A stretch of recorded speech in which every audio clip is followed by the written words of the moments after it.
Listen carefully, parasite. In 2026, your impulsivity is a commodity that the Matrix buys for pennies. When someone throws an insult at you or a sudden lucrative offer, the system is testing your level of self-control, the ability to suppress primary instincts for the sake of strategy. The average loser, the victim without a vector, reacts instantly. He either makes excuses, flashes aggression, or grabs the offer out of a fear of missing out. At that moment, his brain is flooded with cortisol or cheap dopamine, which shuts down his higher cortical functions. You become a predictable biorobot. The 24-hour rule is not rest. It is the disinfection of the mind from foreign emotional viruses. While you remain silent, you force the opponent to waste their resources on waiting, seizing the initiative through the void. Look at the gritty details of the process. When you don't respond immediately, the one who threw the challenge begins to experience a script collapse. He expected your scream or your consent, but he hit an icy void instead. You see his confidence replaced by frantic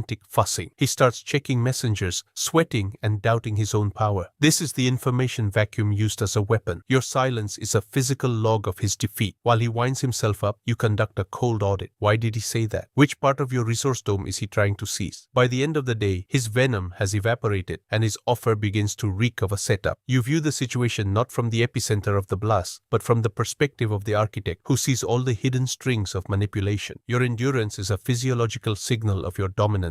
The most brutal stage is the controlled response. After 24 hours, you return to the system not as a victim, but as an operator. Your decision has been purged of the noise of raw instincts. If it was an insult, your response will be short and devastating because you found his vulnerability in the quiet. If it was an offer, you dictate your terms because, over the course of the day, you realized how much he needs you. This is the inversion of power, the transfer of control from the initiator to the one who withstood the pause. You are not a doormat. You are a sniper who waited for the target to go still. Any action taken in the first 60 minutes after a stimulus is a code error. The architect always leaves space between the event and the reaction to turn someone else's attack into his own beachhead for